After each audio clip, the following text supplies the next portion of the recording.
বর্ষাকালে সব পাখিদেরই পালক ওঠে। এই সময়টা ওদের মোল্টিং টাইম। এই সময়ের সবচেয়ে ভালো ওষুধ হলো বার্ড প্লাস।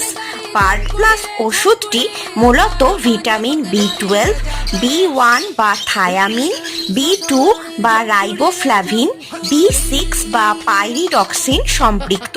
শক্তি, বিপাক এবং স্নায়বিক স্বাস্থ্যের জন্য গুরুত্বপূর্ণ। নিয়াসিনামাইড, ডিপ্যান্টোথেনিক অ্যাসিড, ভিটামিন কে বা মেনাডিয়ন, ফলিক অ্যাসিড, বায়োটিন, কোলিন সমৃদ্ধ, যা বিপাক এবং লিভারের স্বাস্থ্য সহ বিভিন্ন শারীরিক ক্রিয়াকে সমর্থন করে। এই যে ড্রপারটা দেখছো, এটা ওষুধটার সাথেই দিয়েছে। ডোসেজটা বলে দিই। ছোট পাখি মানে ধরো লাভবার্ড, ককাটিল, বদ্রি, এদের জন্য 1 ফোঁটা করে, আর বড় পাখির ক্ষেত্রে 2 ফোঁটা করে দিলেই হবে। Thank you.